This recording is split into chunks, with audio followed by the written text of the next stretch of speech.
This is Keys to the Shop, episode 386, a look back at the lessons of 2022.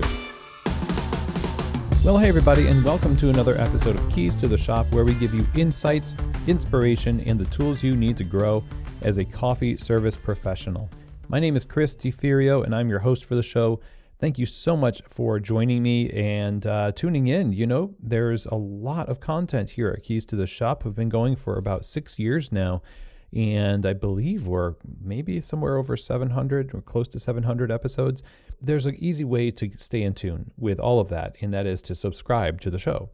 All you need to do is hit subscribe wherever you're listening right now. You'll always be updated with new content, and you can just go to the website, keystotheshop.com, and search in the search bar or click on the topics already provided under the episodes page.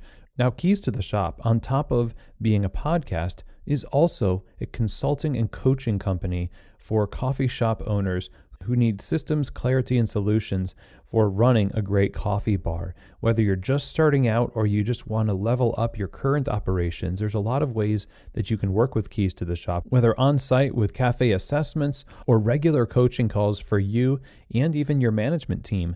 I would love to talk with you about what makes sense for you and where you are right now in your coffee business journey. I've been signing up new folks for one-on-one coaching for the new year in 2023, and I would love to include you in that group. And all it takes is an email. Just reach out, chris@keystotheshop.com, and we'll set up a free strategy call where we can talk all about what is going on with your business and how Keys to the Shop Consulting can help you. Again, that email for Keys to the Shop Consulting, chris@keystotheshop.com. One of the most rewarding things you can hear a customer say is that this is the best cup of coffee that I've ever had. And then even better is when they can get that cup of coffee again the next day. They tell their friends about it, they come in, they get that cup of coffee, and that makes your business. That's the way this works, right? This is a result of sourcing and roasting great coffee. It's also a result of brewing it well. And one of the best pieces of equipment that you can use to brew coffee to its maximum potential is the ground control Cyclops brewer from Voga Coffee that has SCA award-winning technology that allows you to access a range of extraction of your coffee with traditional batch brewers you couldn't access.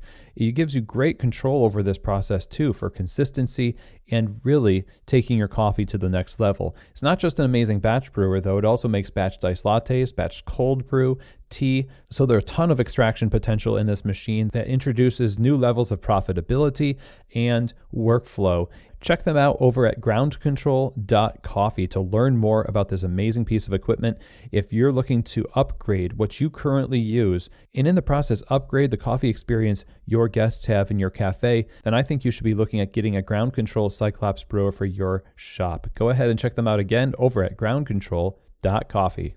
So all the beverages that you serve in your cafe have to be top of the line. When you're a specialty coffee shop, people expect that you've done your homework, trained well, and what they're going to be getting, no matter what they order from your menu, is going to be amazing. And with plant-based beverages continually on the rise in this industry, you have to serve excellence. And that's why I think you should be using the Barista Series from Pacific. The Barista Series is created for baristas and tested by some of the world's best baristas before it's even released to the public. So it stands up to the heat from steaming, produces awesome texture for latte art, and on top of that, it creates balance in the cup. So you get this coffee-forward, balanced beverage that really just blows people away. No matter what you choose from the lineup of the Barista Series, you're going to have a winner. So check them out over at pacificfoodservice.com and get this in your store. Try it for yourself. I think you're really going to be impressed. And I've always loved using the Barista Series product on the bar myself through the years. So if you're looking to serve the best plant-based beverages on your bar, then I think it needs to be the Barista Series from Pacific. Okay, everybody. Well, today we have a very special episode. We haven't done this in a long time. Since 2018. Back in 2018, I think was the last time we did a look back at the lessons of the year. And one of the pieces of feedback I got back then from a listener was that, you know, it's nice for you to talk about the things that guests shared, but we'd like to hear the clips of what those people were saying throughout those episodes. And so that's exactly what we have this time around. And have a look back at some of the lessons that I think are really valuable from interviews that have been done in the year of 2022. And I've assembled 8 clips from different episodes throughout the year that I think speak to some really important themes. Now, we've done a lot of different podcasts this year, a lot of shift breaks, a lot of Founder Fridays, and regular episodes. It would be impossible to sort of encapsulate all of the content that has been published on Keys to the Shop, but I think these 8 clips are going to be really fun to listen to. The list of interviews that I'm going to be covering here is going to include Phuong Tran of Lava Java, Roland Horn of Watch House, Chris Baca of Cat and Cloud, Selena Viguera of Blue Bottle Coffee. We also have Diana Martinez of Cafe Calle, Nigel Price over at Drip Coffee in New York City, Xavier Alexander at Metric Coffee in Chicago, and then finally we're going to be hearing from Cindy and Carrie Arcega of Arcega's Coffee Roasters in Fayetteville, Arkansas. And so we're going to start off with my friend Phuong Tran of Lava Java in Ridgefield, Washington. Phuong has been running this coffee shop for over 20 years now and is a past U.S. barista champion, a real pillar in the coffee community. And in this conversation for Founder Friday, we talked, of course, all about her journey into coffee and ownership of this cafe. And one of the themes throughout this talk was that she likes to keep things simple for the business. In 20 years, Lava Java, it has a small footprint, big impact, but small footprint in terms of, numbers of cafes. And that, of course, is all by design. So let's hear from Phuong Tran of Lava Java. Since I started operating Lava Java, I realized that I needed to make my life simple because I was putting in more work. So every time I add on more work, I have to decide how I'm going to fit that in to my schedule. I keep a really busy schedule. So like if I'm going to add something, something else is going to have to go, right? Just that I only have a limited amount of time and I want to do everything 100% or more. So it's like, I don't want to do anything mediocre. So the mediocre stuff has to leave. So that's why everything has to be simple for me to make it work and to make my life enjoyable. Yes, it's a choice that I make because I don't want to give up all of my time just to expand and span and just work and not be able to enjoy it. Well, I hope you go back and listen to the whole episode. Obviously, a lot more than that short clip, but I really appreciate that point about simplicity and having time for your life, not putting all of your life into your business. This is something that you can design from the beginning, and it's something that was designed into the way that she runs her business. Let's make sure that we're giving ourselves enough margin in the operations of the business to actually live life outside the business. And that will obviously help you avoid burnout and help you to be happier and more fulfilled in the business and in life. So if you want to learn more about Lava Java, it's lava-java.com, and be sure to look them up on Instagram as well. Now, for the next one, we're going to be talking to our friend Roland Horn of Watch House Coffee. This was our Founder Friday, episode 375. And in this particular clip, we're going to be talking about creating clear values and not trying to be everything to everyone. And it's something that was a part of the Watch House journey and discovering their values and the pillars of how they're going to build their business and purposefully grow and scale with this kind of philosophy at their heart. Roland shares a lot of great insights in this episode. Of course, you should listen to the whole thing, episode 375. But let's hear from Roland about how they derived their operational values through becoming more specific about their value proposition. I kind of came to realize very clearly and very quickly that actually you have to have a value proposition which is really identifiable to the consumer. And I think where we previously had been in our business had been one in which we were looking to try and sort of be everything to everybody, but inevitably you end up becoming nothing to anyone, basically, is kind of ultimately my takeaway from coming back from traveling. And, I remember vividly being at an amazing, some people will know this, coffee brand, Anthracite, and who are a Korean brand, principally out of Seoul, but they also are in Jeju, which is a holiday island effectively off the south coast of Korea. And I remember going to this little place on a Tuesday afternoon, and it was literally like a barn with muddy floors But it was that true kind of juxtaposition, a classically Korean juxtaposition of sort of high-end design meets really authentic experience. And therefore there was kind of like muddy floors, stony floors, but like the most fantastic setup, specialty setup. And it was in this barn in the middle of nowhere. I remember sitting there thinking to myself, and it was packed on a Tuesday afternoon. And I remember thinking to myself, like, people travel for quality, and it's really obvious and clear that what Anthracite are doing is being best in class within their respective spaces. They're not in there doing alcohol. They're not in there doing, restaurant food in the evening, and that's fine if some people can do that. But my takeaway from coming back from traveling really was like, if you want to be best in class in your space, you need to ensure that you've got the sort of myopia and the myopic approach towards where you want to be, to ensure that there is this very clear laser focus on your value proposition. So we came back, and that really was a sort of a watershed moment for us.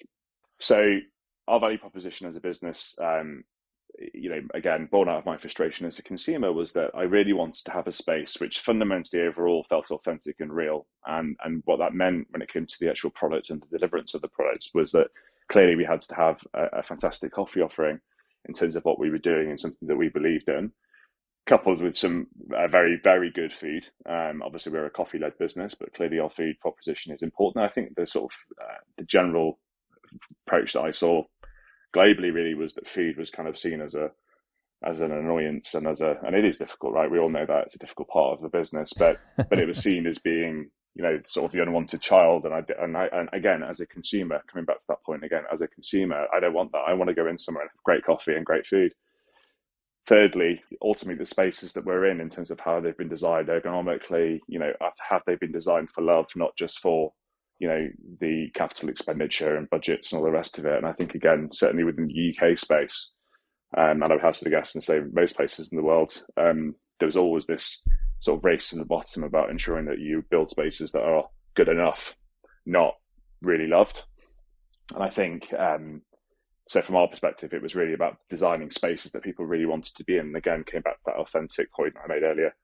And then finally, and most importantly, the culture and the people that are in those spaces. So, I think this mantra of being best in class, it's been the hardest thing for us to try and permeate throughout the business, because, I'm not saying that we are the best in the world at what we do, but I can definitely tell you that we aspire to do that. And I think that really resonates with the teams and the colleagues that we have at our business. And therefore, I think having that feeling translates that onto the customer. So it's a regular thing that I receive from customers that come to me and say, I really love this place because of X, Y, and Z, but always the commonality is that the staff are really amazing and really engaging. So really the answer to the question is we try and combine all of those four key things into our business. We refer to them in our business as modern coffee, which is our encapsulation of what we believe coffee should be now. It's not just about specialty grade and being quality, and it's not just about certain aspects of the four things I've just said. It really is about the holistic approach towards them all. So we refer to that as modern coffee. All right. Well, you can't be all things to all people. Sort of a continuation of what we heard from Fung, with Roland taking that and saying, and at scale, we're going to base our business on this very specific philosophy. That's our philosophy. And we won't be all things to all people, but what we do, we're going to do very, very well. And we're going to do it at scale. That was a theme too that Roland talked about. Big does not have to be bad. And you can build a large business that expands beyond the four walls of your one cafe and still have that consistency and even the simplicity in what you focus on, along with excellence. And as Roland says in another part of this episode, you can make sure these spaces are well loved. And of course, the people that work in them and frequent them are well loved as well. So that was episode 375 with Roland Horn. You can go to watchhouse.com to learn more about Watch House. They're going to be opening their New York City store sometime in the summer of 2023. So definitely stay tuned for that. Now, next up, we're going to hear from Chris Baca of Cat and Cloud. I was so excited to get Chris on the show. And in this episode, we're talking a lot about his leadership philosophy and how that has been developed over the years of trial and error and a journey of maturation that we all go through as leaders when we work in coffee. And in this particular clip, he's talking about how you can easily kind of copy and paste other people's way of doing things, or you can step out in confidence and just be yourself and develop your own leadership style and how you can put your operational values into action. So those two things are very powerful ideas. And so let's hear Chris Baca from episode 366 talk all about values and coming to your own style of leadership in the cafe. Diving in deeper to our own thoughts and figuring out, what do we really mean by this? So if we say we want to have a place where, okay, people come to Cat and Cloud, and one of the goals we have is like, you should be better off for your experience here. And I can articulate really well now what I mean by that. And it's something that we experienced throughout our whole coffee career. And you touched on earlier in asking the questions about what did it feel like to open this business store. We'd been working in this industry for, decades collectively, a really long time. And then we got to this place to where we wanted to do something different. And I knew I can make coffee. I knew I could run guest service, but I don't know how to do any of these other things that people call soft skills.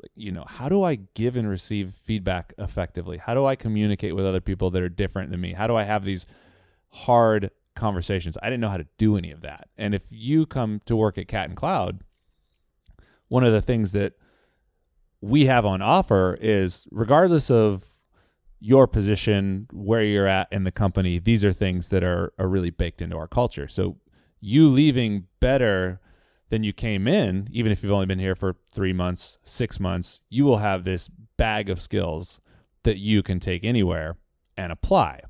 That clarity is a little bit newer, because if you rewind the whole situation and say, okay, we believe in this place where we leave people better than we found them.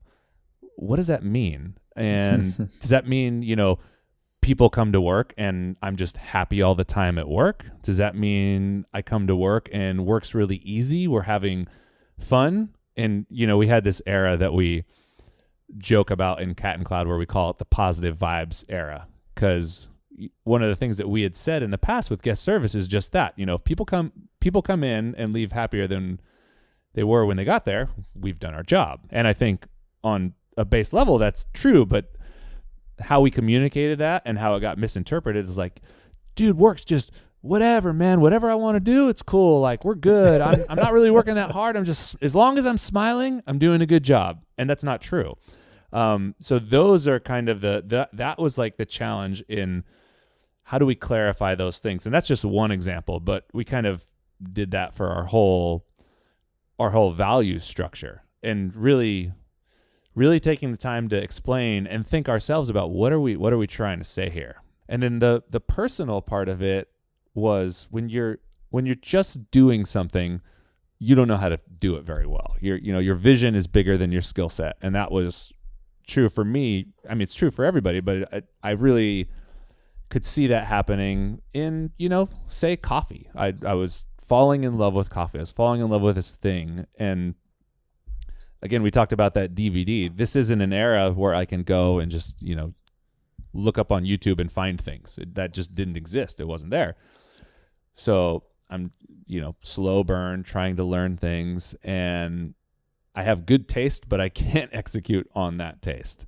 And so you copy other people, right? I watch your video. I'm like, oh, Chris is doing this. I'm going to copy him. Oh, Billy's doing that. I'm going to copy him. I'm asking people. And I'm not really developing my own style yet. That takes a little bit of time. And the same thing happened with leadership and running a company. It's like, I don't know how to do this, right? What is a leader? Okay, I guess I'm professional. I guess I'm buttoned up. Leaders act a certain way. Leaders say certain things. And I'm reading books. I'm digesting all this information, but I'm not really sure how to apply it because I just need more time under my belt practicing it. But the biggest kind of mindset shift that I had that really helped me was, okay, there are as many ways to be a leader as there are leaders. Sure, there are some fundamentals, but everyone has their own specific style, a style that's going to be more natural to them. And once I stopped trying to be all of these other things, and I could just say, hey, I'm Chris. This is how I'm leaning into my work. Things started to work. Things started to click a little bit more. And that was, kind of one of those revelations that shouldn't be a revelation. Oh, I'm like the best version of myself when I'm acting in a way that's true to who I am. Like, seems like a no-brainer, but it's really easy to forget in this world where, it feels like we're all trying to be someone else. All right. I love how Chris just said it made everything easier. When you stop trying to be somebody else, I mean, you can take inspiration from and lessons from other people, but you have to make things your own. You have to make your values specific to your cafes, of course, and you have to make your leadership specific to your cafes. Really great points there. So episode 366 with Chris Baca, of course, Cat and Cloud. Learn more over at catandcloud.com. And as a continuation of this idea of values and applied leadership in the cafe, the next conversation is episode 336, where we talked with an amazing cafe manager over at Blue Bottle, Selena Viguera. And in Selena's episode, labeled this as a masterclass in leadership because Selena has been applying not only the standards of Blue Bottle's training procedures to the cafe, but also putting it into color, as she says. So you have this form that is a template of training that applies to the Blue Bottle company, but then you've got managers and leaders like Selena who come in and color it in and make it unique to that particular group of people. How you can combine the systems and the culture together to create a great result, to care for your staff very well through feedback and really solid training and present leadership. So let's hear from Selena Viguera on practical cafe leadership that's being applied at Blue Bottle. I try to stay really by the book when it comes to like the programmatic stuff.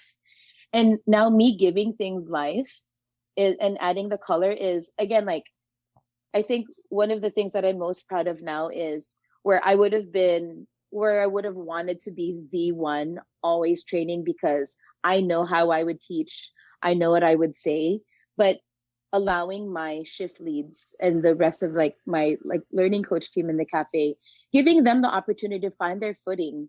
And so me leading through them, I'm always around. I think that's my main thing is like, even though I delegate something out, I'm still watching over it, giving feedback, making sure that they're covering the bases that I would myself, but giving somebody else the opportunity to step up in their leadership and find their own leadership style. So we have a formula for onboarding, and I try to follow it as much as possible because there is success to it and breaking down.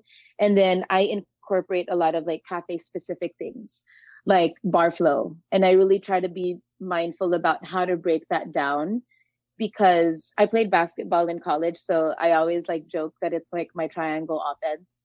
But it really is. It's the use of the space, right? Like I have a very small bar and we try to maximize our movements, try to maximize support.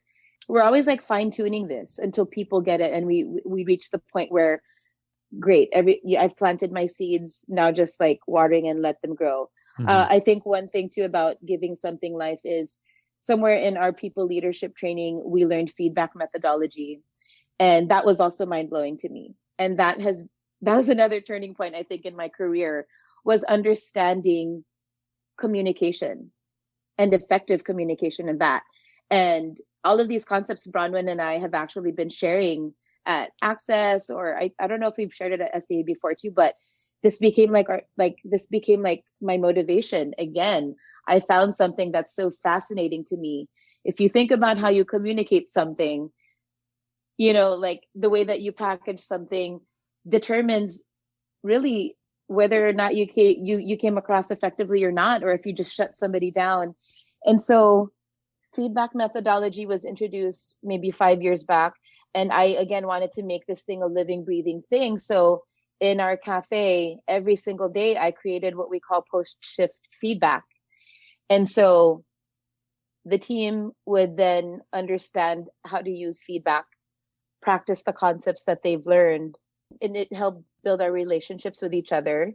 It helped leave stresses at the cafe or we work them out here. And so we do post shift feedback every day, midday, the morning crew before they leave. And since that was like the heaviest part of the service, we, after side work, sit down and talk about the shift. And it can be like a basic format of what did we do really well together today? What were some opportunities?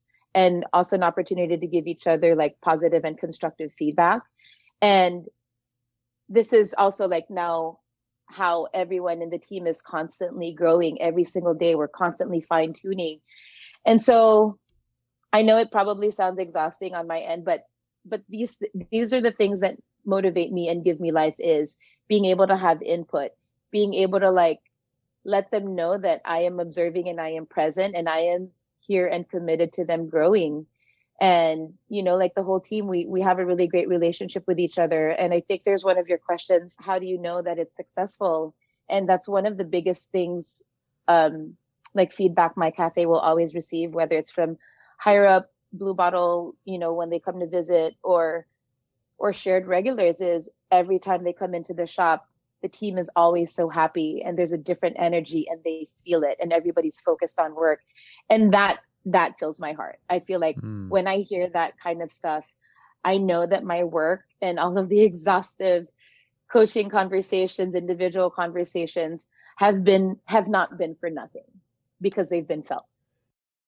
All right, great lessons here from Selena. The whole episode is just packed with really relevant and practical takeaways that I think will translate very well to the way you do things on the bar. Just the philosophy of introducing feedback and being present, and always thinking of, and being present as a leader, always thinking about how to improve things for your staff in the cafe as a way of producing a better result for the customers and the business overall, is just timeless and amazing. And Selena delivered a lot of wisdom in episode 336. Of course, bluebottlecoffee.com, where you can find all the information about locations and where you can go to enjoy that coffee. I'm really grateful for people like Selena and the example of leadership that she sets for the community. Now, speaking of community, episode 337 was a Founder Friday featuring Diana Martinez of Cafe Calle in South Central Los Angeles. This story covered how she founded this company on the sidewalk of her largely Salvadorian neighborhood, yelling out for people to come get coffee from this table on the sidewalk, and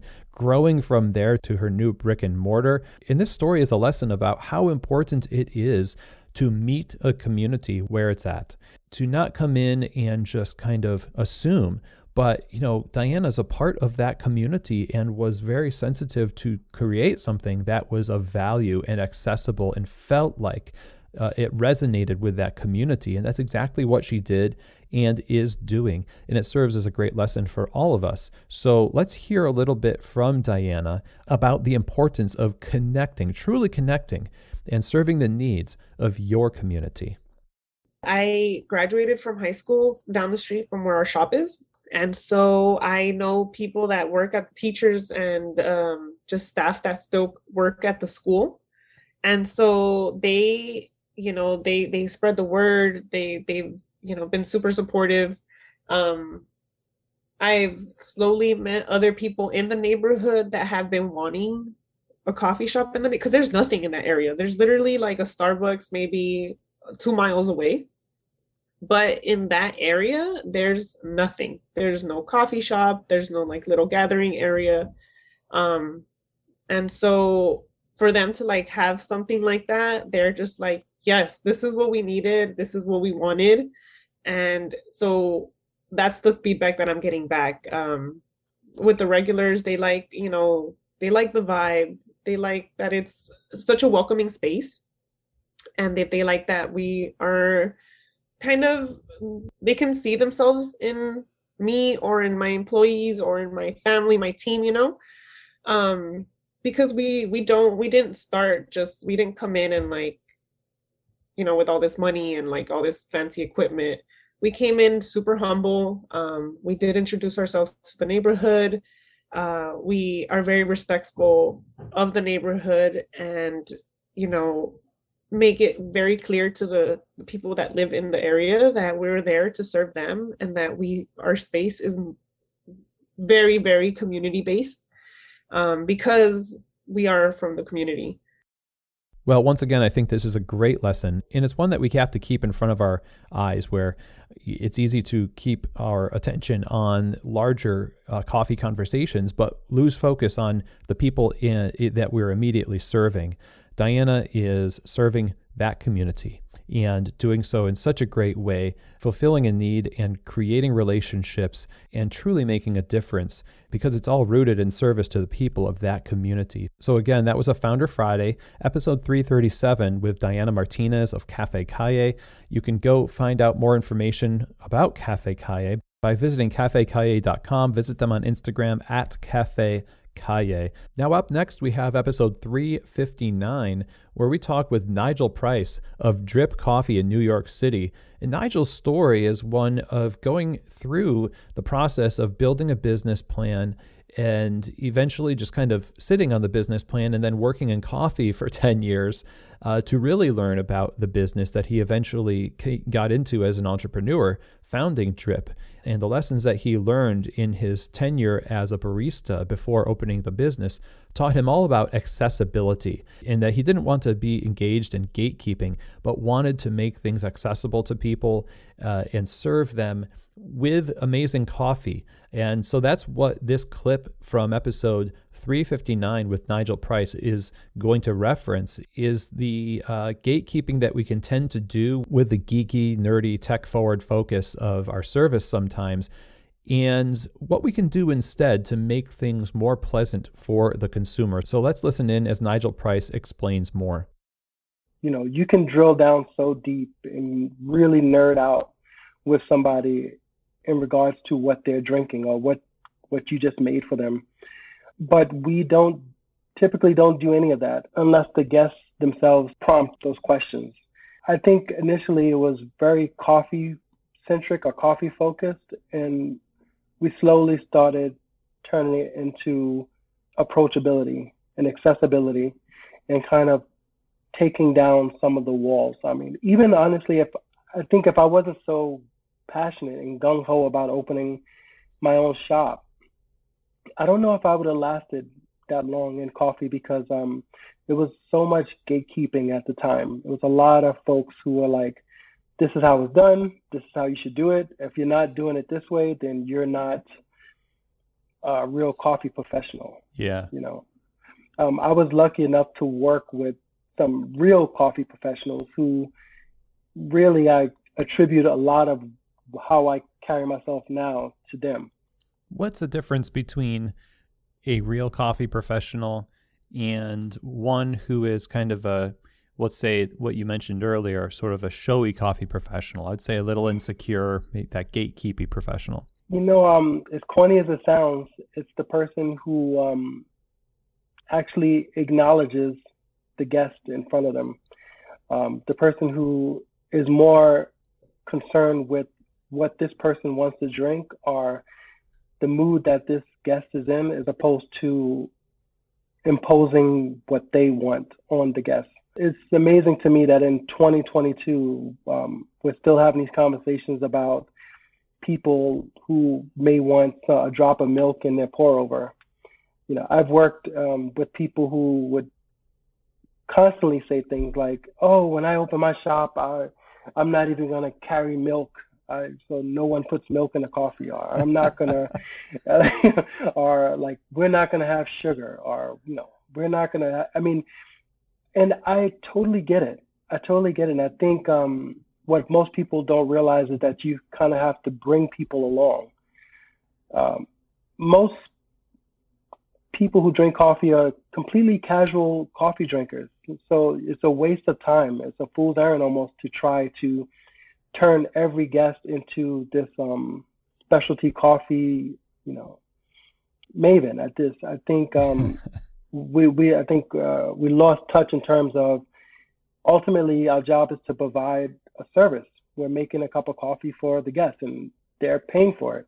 Now, that said, I love the opportunity to talk somebody through a pour over and actually explain to them how, you know, what these farmers did to get these coffees from the farm to their washing station.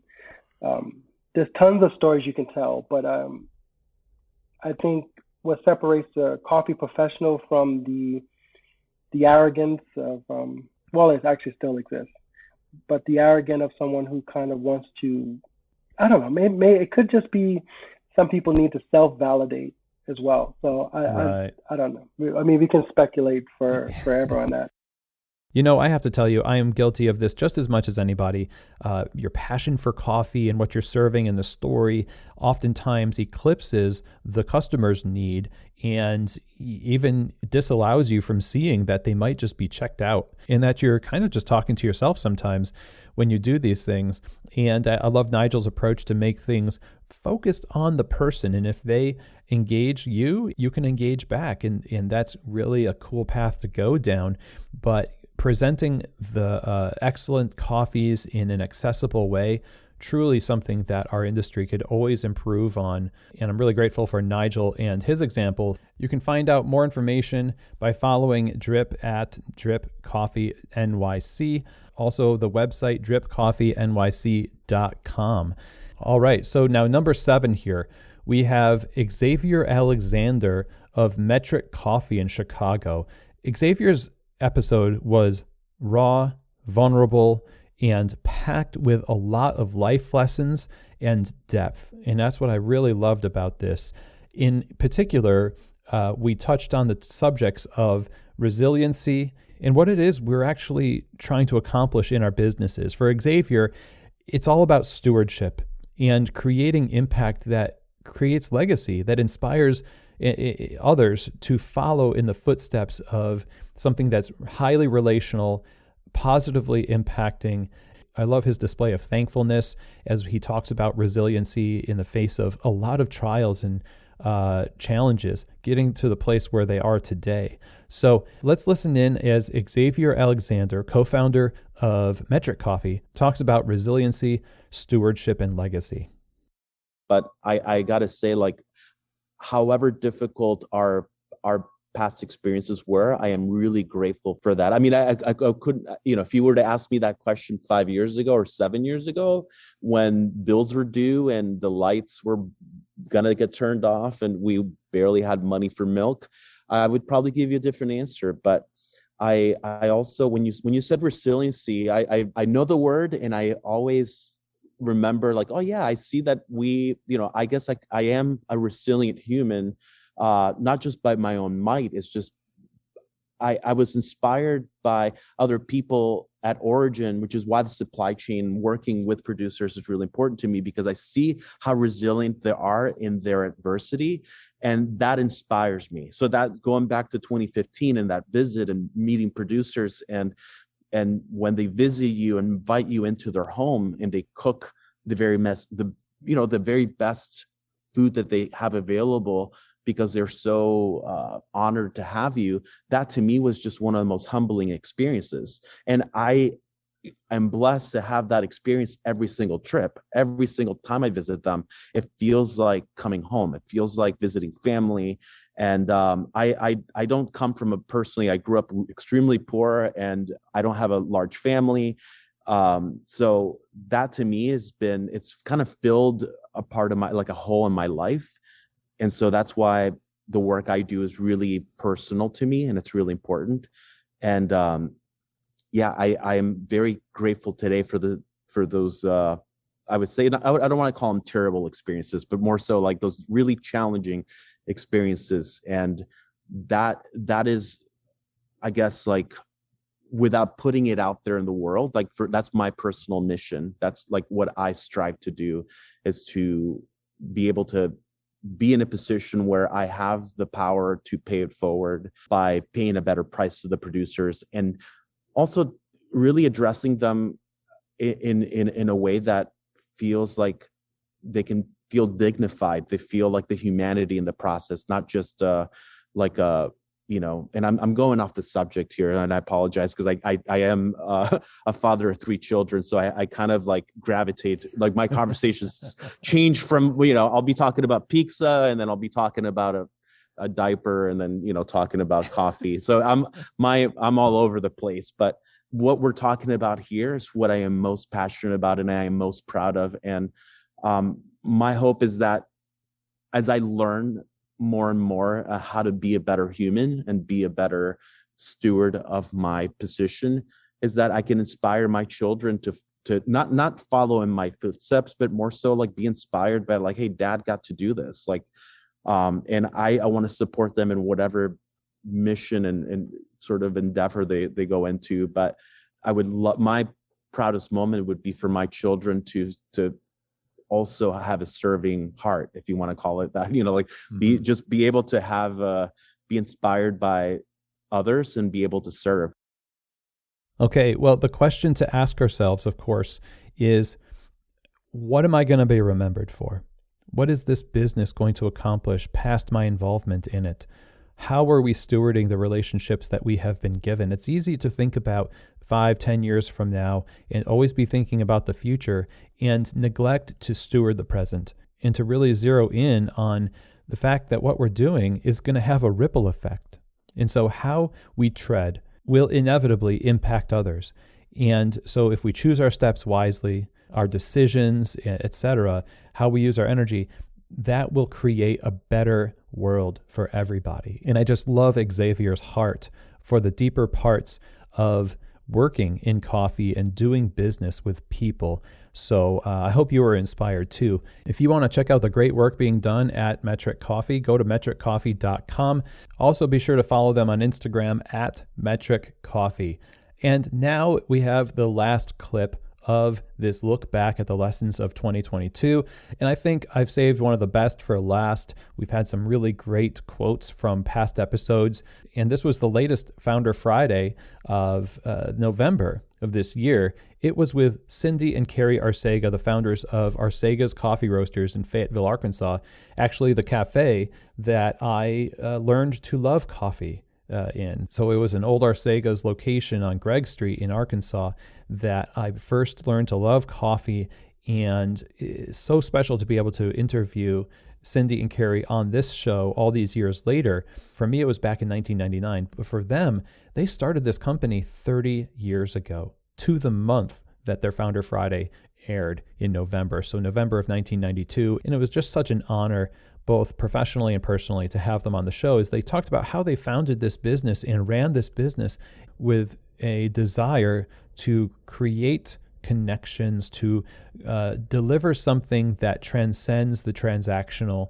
And they've kind of followed their own rhythm and pattern as they created and ran and grew Arcega's. They infused everything they do with so much heart and so much character. And that's what's really inspirational about this. And at the end of the episode, I asked, what advice would they have to people that want to create something great with their coffee bars? And you're going to listen in right now to what I think is a fantastic answer and why I wanted to end on this today. So let's hear from Cindy and Carrie Arcega about what they think you should do to create a truly great coffee business and a truly beautiful community around it. Pay attention to what has heart and meaning. Oh, that's good. We have 4 tenets from a book that we read early on. Can you remember?